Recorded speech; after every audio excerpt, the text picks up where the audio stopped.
knowing African American people is not the same as understanding the African American experience in America. What's up, my friend? How are you? I'm good. How are you? I'm doing pretty good. So you've been very busy. A little bit, but this is the most fulfilling busy I've experienced in a very long time. You know, and I love it because you have such a great word to tell people. And, you know, Dharius, what we're facing right now is crazy as a nation and as the church in this nation. But this is not a new message for you. Yeah. This has been something you've been talking about for a long time. Yeah, it has. It's definitely something I've been passionate about for a while, I think. And I think one of the things that drives my passion for it is the impact that I feel like not getting this right has on our faith. That's good. Yeah, so I think it is my passion for the work of Jesus and the expansion of that work and the proper representation of that work that has made me really passionate about this issue that I think has kind of been a blind spot in our theology, at least. I mean, I think most people, when it comes to, you know, issues of race, most people of faith and not, would say, hey, racism or partiality is a bad thing. But I think as a believer, we got to take a step further than that and to say, hey, this isn't just a social inconvenience. This is something that is actually antithetical to our faith. And it's an evangelistic barrier. It gets in the way of us reaching people well and serving people well. And so that kind of drives my passion for it. And so, but I'm glad to be talking about it, with you. I mean, obviously, you know, we just got great love for you and your family. I mean, our children love each other, and you've taken my son on vacation with y'all. And so it's good to be doing it with you. We consider y'all family. Hey, we feel that same way. And, you know, Jessica just adores Shamika. I think she may like her more than you. I'm not going to lie. Okay. Shamika just, I don't blame her. I Shamika like her gets you indoors, my friend. She does.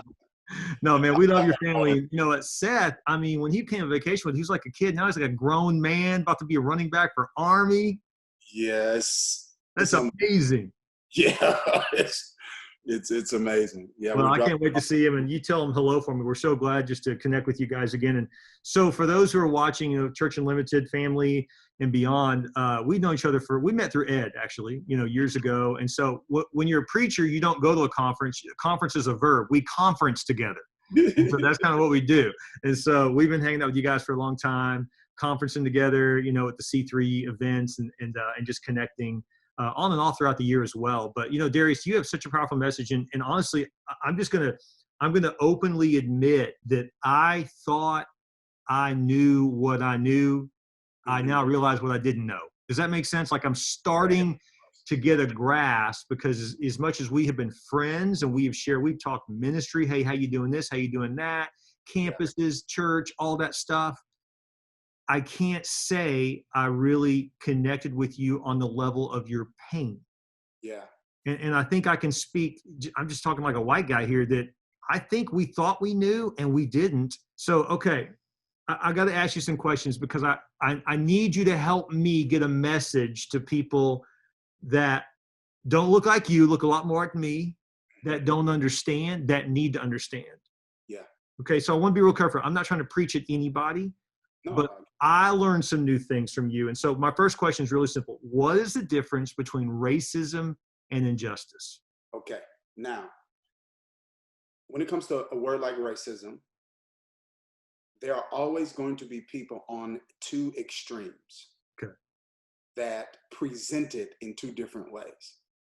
So for me, my definition is I'm trying to simply be as true as possible to the etymological roots of the word. Like, okay, what does it actually mean in and of itself? Right. So racism is a conscious or unconscious. That's important because it's not always intentional. A person's not always aware of it. It is a conscious or unconscious. And a Christian should be able to wrap their head around that, because Jeremiah teaches we don't know our heart, right?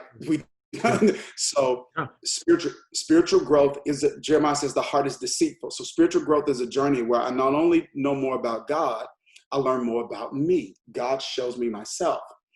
right? And so it is a conscious or unconscious inherent feeling of superiority Wow. on the basis of race. Wow. Now, notice a few key words, Bill. I didn't even say hate. Yeah.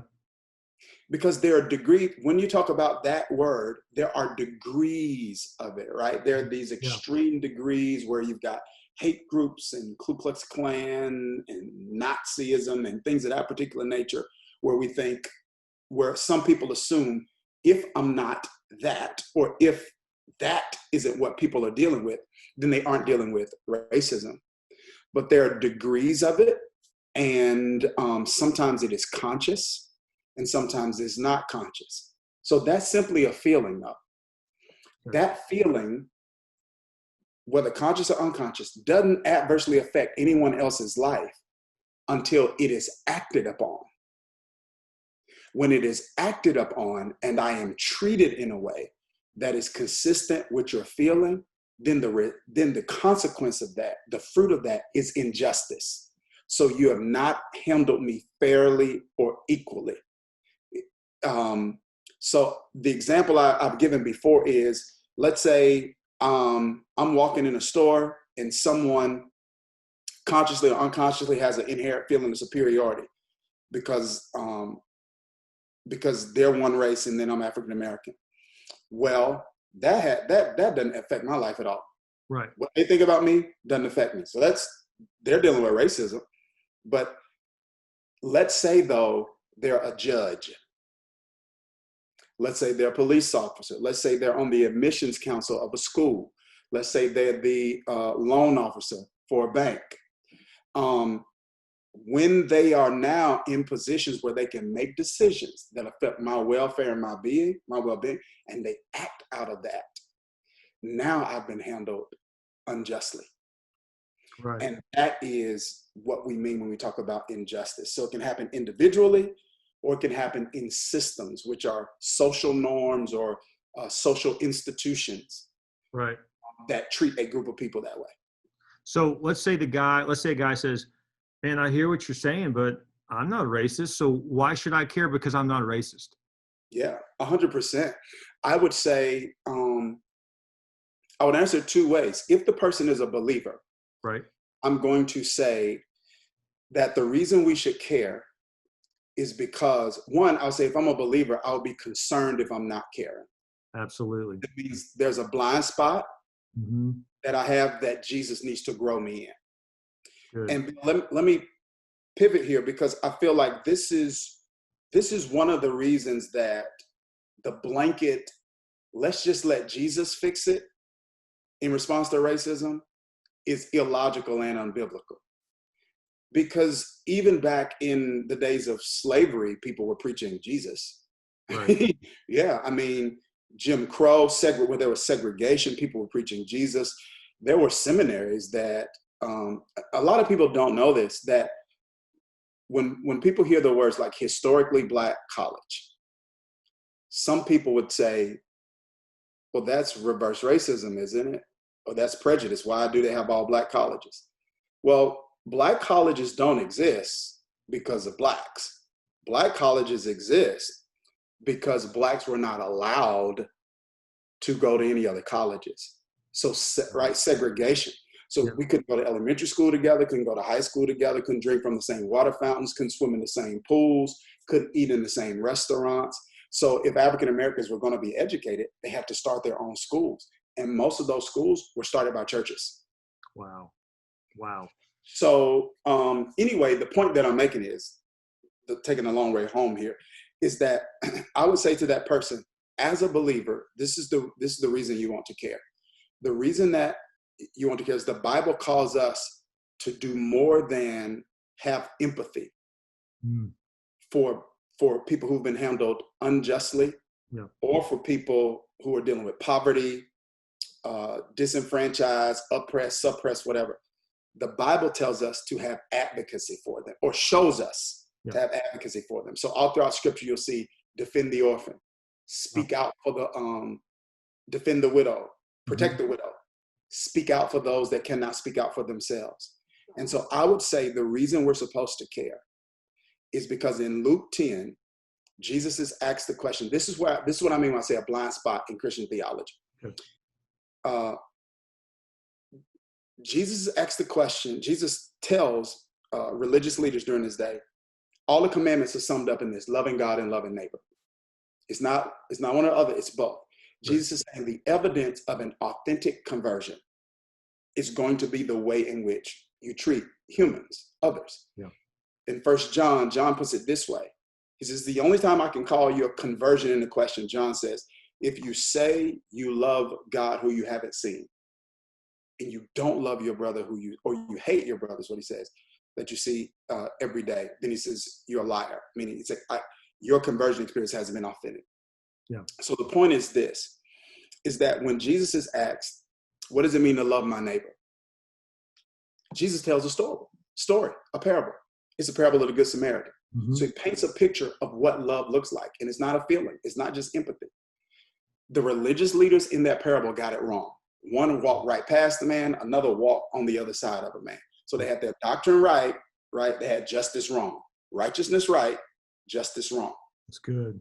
So they one walks right past, the other walks on the other side, and the Samaritan, whose doctrine was wrong, got justice right. Wow. Now, we can learn a whole lot from that, right? Because sometimes scriptures say, what can this non-Christian tell me or show me? Jesus took an example of a person whose doctrine was wrong. He said, now don't follow his doctrine. Right. But when it comes to the way he handled someone who had been stripped of his dignity, stripped of his health, stripped of his resources, what did this guy do? This guy wept with those that weep. When one part of the body suffers, another part of the body suffers. Yeah. And he took his resources, he took his influence, he used his relationships to make life more equitable for others. So, he didn't hurt the man. Yeah. He didn't even know how the man got hurt. He didn't stand over him and say, why didn't you pull yourself up the way I pulled myself up? Why are you here? What did you do to deserve being robbed and stripped? He recognized that his response was not just to have empathy, but to have advocacy. And that's what it means to love well. And it's modeled by Jesus, Bill, because he didn't just feel love for us. Yeah. What did the scripture say? He demonstrated that love. Yeah. Yeah. And that while we were yet sinners, he died for us. Yeah. So I would say, yes, man, like we should do it for others because Jesus did it for us. Yeah. That's And in the Good Samaritan, you're a great point. You know, he came back and stayed with the guy until he was up to health. Yeah. Like we're really not done until there's true equitableness. So until there's really a fairness, which means we got a long way to go. Yeah. Yeah. Okay. So listen, Dharius, because I know you and trust you, and we trust each other with our own kids. I mean, I trust you. Yeah. So because of that, I'm going to just ask questions. I'm going straight to the jugular with where I know white culture is. Okay? Sure. So, because I want you to help us build this bridge. So here is a lot of white people are going to say this. They're going to say, yeah, the whole Black Lives Matter, man. I can't get on board with all that political movement. Yeah. You've done a great job. You talked about this on Instagram, and honestly, Dharius, it changed me. I was like, I have to get Dharius to share that with my people. Because when you explain the words versus the organization, game changer. Yes. Yeah. That's troubling for a lot of Christians, and I get that, right? And so there is a difference between the organization and the slogan. Mm-hmm. So the slogan started before the organization. It was just a hashtag that was started after the death of Trayvon Martin. And it caught wind and inspired a movement, and an organization was birthed out of that. Now, I'm sure that organization doesn't agree with a lot of things I stand for as a Christian. Right. I don't agree with a lot of things so, I get that. And so my commitment is not to diss them or anything like that. Speak negative. Not. But I think it's important that people make that distinction, because when you use those words, sometimes Christians make an association that there's an affiliation. And that's not the case. There are people who use the words, some who don't even know an organization exists. Right. So this is why I think this could be confusing for some people. Some people would wonder, why would you say Black Lives Matter? Why wouldn't you say all lives matter? So what I think needs to be we need to be clear on this. When someone says, so let's compare this to something like white power. Okay. Right? So white power is a declaration of superiority. So that is not me interpreting what people in that camp mean. This is what they would tell you. So this is me telling you that this is the way the word has been historically used. Yeah. And so some people see Black Lives Matter as the equivalent of that. And so one is saying, we're superior to you. Black Lives Matter is saying, we should be equal to you. We are equal to you. Right. See, one's a statement of superiority, the one's a declaration of equality. And what we're saying is, hey, we feel like, and some of the data shows that we are treated in a way that is much different than a people group should be treated that matter. Yeah. Yeah. And so this statement is the equivalent of I don't know if you guys do this, but every October at our church, it's Breast Cancer Emphasis Month. Yeah. And so that's huge. This is what I don't feel. I don't feel like prostate cancer doesn't matter. Right. Because we're celebrating, because the emphasis on breast cancer. What we're saying is, hey, this is impacting the women in our country at a unique rate. See, I could get up and say, men get breast cancer too. They do. We aren't arguing that. Right. But we're saying right now, this is disproportionately impacting women versus men. Right. And so we need to give attention to the house that is burning down, the one that's on fire. We're saying, we know all houses matter. This house is on fire. Can we put this one out? Because all can't matter until all matter. We conflate in American Christianity social issues with political issues. We do. It's not the same thing. I know. I'm so glad you're saying that because it makes it messy. I don't want to be political. No, you're not being political. This is social. You're not talking about so this is, as soon as I post anything about, let's say if I post privilege or just trying to explain it or post anything, someone's going to come back to me with a partisan response. Yeah. I posted something the other day and someone asked me, so you're for defunding the police? I was like, no, I'm talking about racism. Right. But it's like, people assume being social, like they can't talk about social issues from a Christian perspective. Right. They immediately go partisan and they assume someone's being partisan and political. Yeah. It's like, no, this is a social issue that is a gospel issue because it's a human issue. Yeah. And we're talking about it from that particular perspective. Please explain privilege to me. Would you do that? Sure. Yep. So I'll use it. I want to give a couple of analogies, right, so that people understand. So I like to disarm it because, again, depending on who's using the word, and so I'm going to be very frank here because we've got that kind of relationship. We do. That's why I want to do a lot of words and they use them in a way that represents an extreme that sometimes compromises the integrity of the word. Gotcha. And that makes it such a hot button issue. It's like, okay, I don't want to touch the word because it's associated with this, that, and the other. It's almost like Pentecostal nowadays, right? It's like, you're like, okay, I am, but I don't, so. Get it. I'm what you call a recovering Baptist. So brother, I completely understand. Trust me. That word's loaded too. I get it. Yeah. So the point that I'm making is, it is an advantage a person inherited as a result of factors they could not contribute to or control. Gotcha. Okay? Right. So here's the thing. It shows up in many forms. And privilege should not be a weapon used to produce white guilt. Okay. So I've seen it used that way, right? Where it's almost like someone who's white is supposed to be sad that they're white. It's like, no, God made you the way that you are. So that's a misuse of the word. I don't know where that came.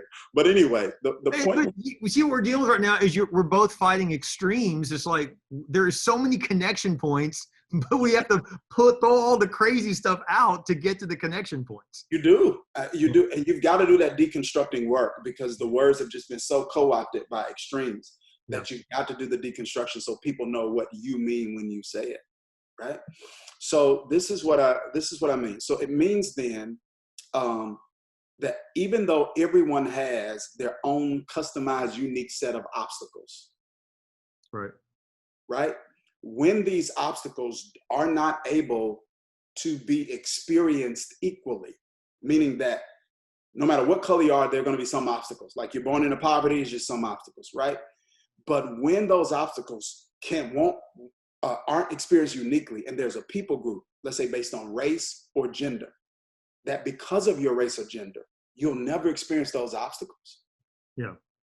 It's privilege, because it means that whatever your problems are that you would have, you can have those. And then, so let's use race. Someone Caucasian can have those, and then someone African-American can have those.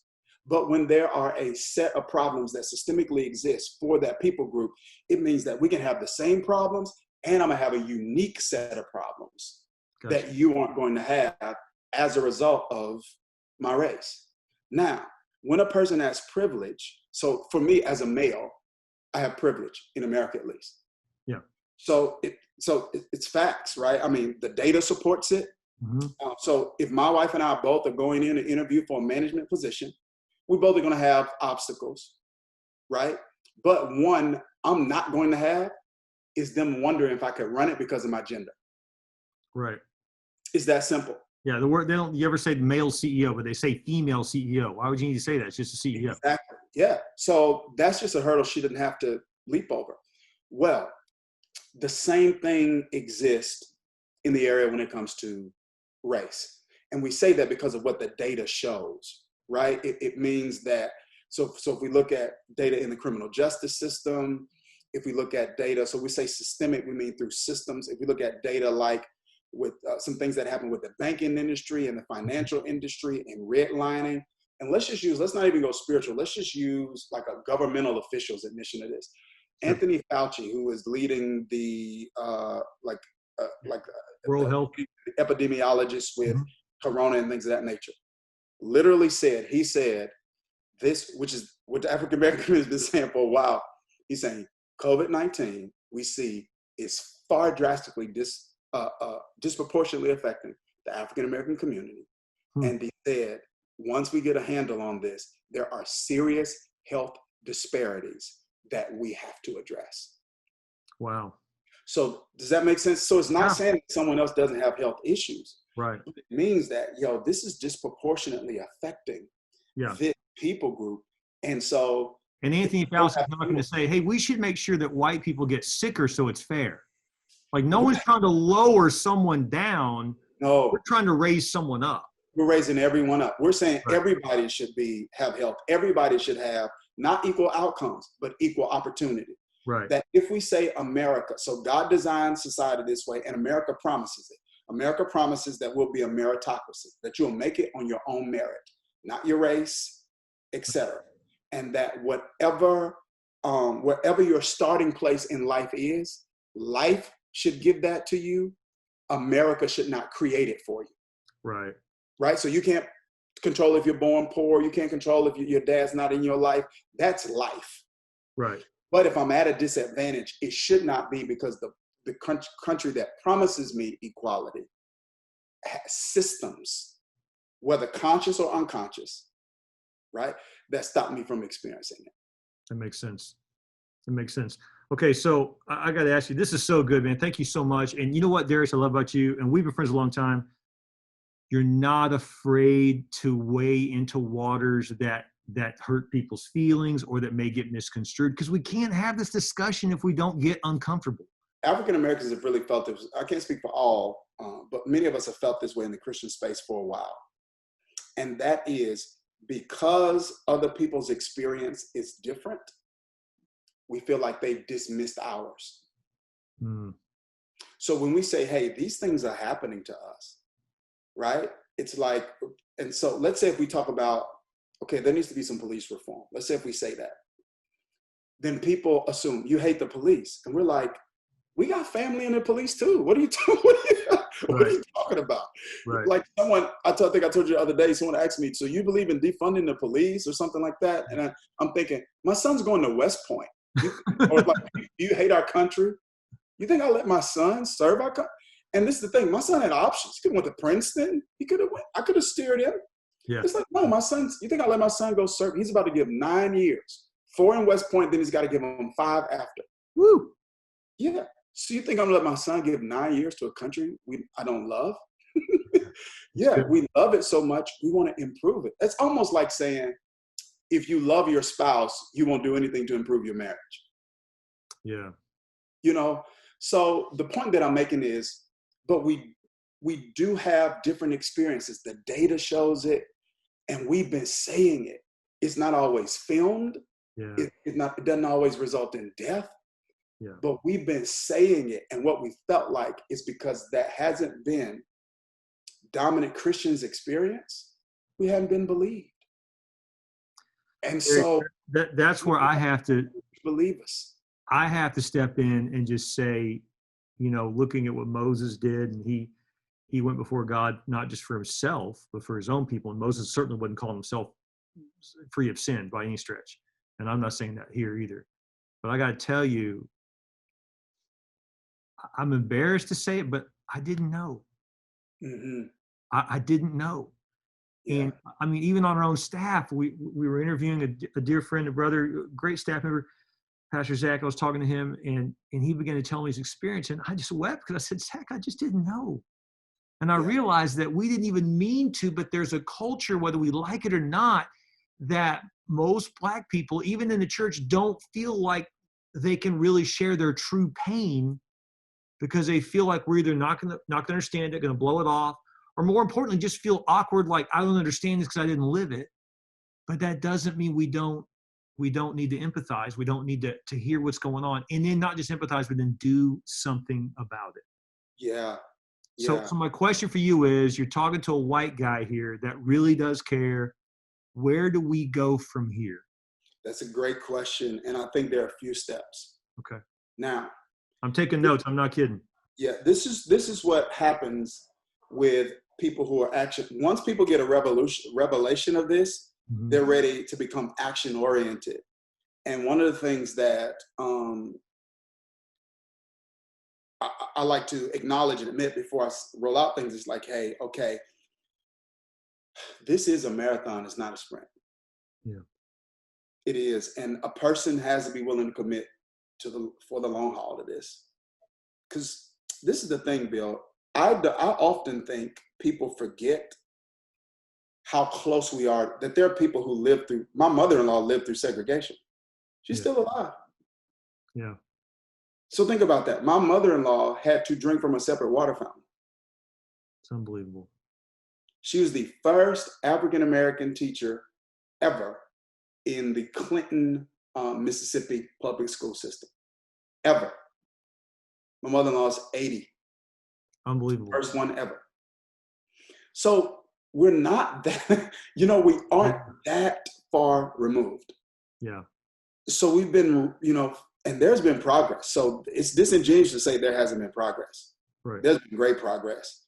And I'm super encouraged right now because I've never seen so many people from different races so open and jumping into this with 2 feet. So I like to start with that. So here's the first thing. The first thing that I encourage people to do is, I would say, you've got to learn learn more about the African-American experience. Now, let me tell you what I mean by that. Okay. Knowing African-American people is not the same as understanding the African-American experience in America. Okay. So you just said like, we know each other, we love each other, our families love each other, kids vacation together and things of that particular nature. But that still doesn't mean that Bill understands redlining or Jim Crow, or that like when we say systemic racism, we don't mean there is a calculated, intentional, conscious effort by systems in America to keep people of color oppressed. Now, some people are articulating that. This is what we're saying. We know some of the systems that exist in this country were created, and institutions were created in an era where there was not equality, right? So think about that. So anything that was created back in segregation, it was created where there was not equality. So if that has not been reformed, then what does that mean? Yeah. It means that some of the residue of that carries over into now, into our current context, right? Does that make sense? Yeah. So like some people have they have no idea that this was a part of American history that you just didn't get. They didn't teach it. Yeah. And I was asking my own son, we were talking about this, Seth, we were talking about this the other day, and or last week or so. And he said, he said, they didn't call the slave trade the slave trade. They don't call the slave trade anymore. They call it like the Atlantic trade. I was like, so the things that he even learned about slave trading, he had to learn outside of school because it wasn't taught. Then the next thing I would say is, after education, there needs to be, I mean, your life is this way, but there needs to be intentionality, if people can, in terms of developing relationships with people who don't look like them. Love that. Because that's going to give you some stuff that you can't get in a book. Like you talked about the guy that you, I think a pastor you just mentioned. Yeah, dear friend. Yep. You can't get that in a book. Just hearing from him, and it just impacted you in a different way. And it helps you understand in a different way. Mm-hmm. And so, but that's also healing. Mm-hmm. You know, it's healing for him to know you care. And it's healing for us to know people care. So I think intentionality in relationships. And then we talked about empathy. And that is, hey, so I've heard a friend of mine describe empathy in a way I would have never thought of. My wife has had children. I don't know what that feels like. But because I love her, I hurt that she hurts. Yeah. Same thing with race. It's good. We don't expect you to know what it feels like to give birth. But get in the room with us and say, I'm sorry you're hurting. Yeah. Please don't dismiss it. Yeah. Please don't deny it. You know, that's like, systematic racism doesn't exist. It's saying, oh, that baby don't hurt that bad. That's the equivalent of saying that. Like, that's the way it feels. Yeah. This doesn't exist. Come on, girl, stop all that screaming when you're pushing. You're all right. They gave you an epidural. Yeah. That's the way that feels emotionally for us. Yeah. And then finally, I would say move from empathy to advocacy. What does that look like? It looks different for every person. And I don't want people to feel the pressure to do the same thing. So I'm kind of vocal on this, and I'm working the theology side because I feel like that's kind of my calling. So I'm vocal on these issues. There are certain people, so I can't put pressure on every leader to be me in this. Right. Because they may not be able to, but everyone can do something. That's right. And so in Luke 10, what did the guy do? He used his privilege, he used his resources, he used his relationships to make life more equitable for someone else. There's a pastor friend of mine who, when some things were going on with the Ahmaud Arbery case in Georgia, he's not from Georgia, but he's a very influential leader. He put in a call to the GBI, the Georgia Bureau of Investigation, say, hey, what's going on with this? Why? Because that's his privilege, that's his resources, that's his level of influence. And so people who have that should be willing to use that to make it more equitable for someone else. Everyone doesn't have that, and it doesn't mean that they can't make a difference. Bill, I really believe if the average Caucasian church in cities that have struggling inner cities knew what was going on in the school systems, some of the money they're sending overseas for missions, they would be diverting to inner cities. We put, I'm not going to throw out numbers, we put a bunch of money into the inner city every year. Yeah. Bill, every place we put a campus, we adopt a school in the inner city. Because we know, because of things like redlining, they're underfunded. The teacher pay is not the same. Because of redlining, the tax base, in terms of businesses and things of that particular nature, it's not the same. All of that affects. Some people think all the schools get the same money. Like they have no, like some pastors think that. It's like, no, bro, all schools don't get the same money. And so you've got, this is what we had to do this past school year, Bill. There's a school we adopted. The third floor of the school, the air went out. Whole third floor. Wow. And one of my guys looked at it, was like, so what's going on with the air? He's like, we don't have the funding to get it fixed. It's like, so what are you going to do? It's like, so yeah, we got to wait until the next time, until the budget or whatever. So because we adopted the school, that's what we do. We, got the whole whatever. And so we purchased it for them, the systems. And so we were just like, well, we can pay for somebody to install it. But the school, because of the rules or whatever, they had to use their people to install it. Bill, it was like a month, maybe longer. My guy followed up with them, still not installed. And they're just like, yeah, we got one person who kind of does stuff like that. And he's doing a number of different schools and he still hadn't got around to us yet. But if that was a rich, white, predominantly white school in the air conditioner, you would have moms and dads screaming and hollering within 2 days, and that AC would be fixed. Let's just admit that. That's the truth. Yeah. Kids are sweating, they're hot, it's fans, parents are complaining, but if the money's not there, they can't do it. And so people may not realize, like, wow, this is happening. It's making a difference. I was on this a call like this with a very influential Caucasian business guy, and multi millions of dollars, and this this thing is going out to people in the circle and entrepreneurs. And I was just like, when a kid need love, they don't care what color it comes from. Yeah. That guy had you marry him, he don't care what color love comes from. So some guys may be looking and feeling like, I can't relate to a young African-American man or young lady. I'm not that color. I can't connect with them. They want love. Yeah. And some people can do something just as simple as that. Yeah.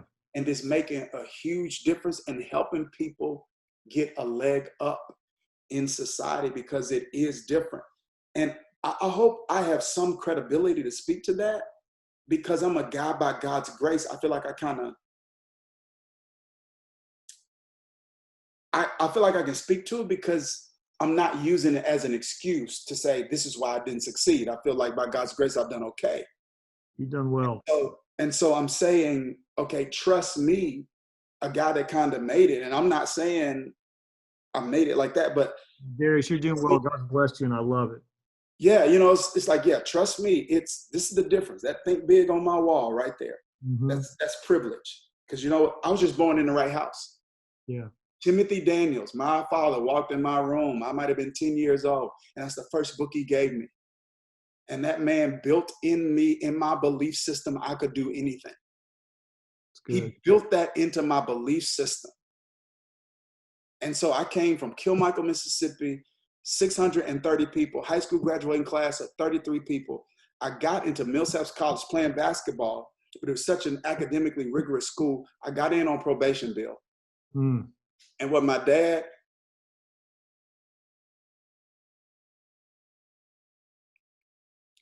when I got admitted, they sent a letter to my parents saying people with ACT scores like mine, and that came from schools like mine, didn't normally make it at Millsaps. So they let me in on academic probation. When I graduated, my dad gave me the letter.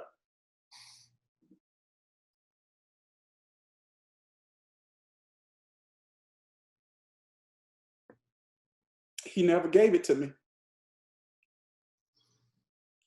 So I don't know where I would be if I didn't have that guy in my life. Yeah. So when you see these guys going astray and in gangs and without guidance, and it's not just that everybody's just bad kids.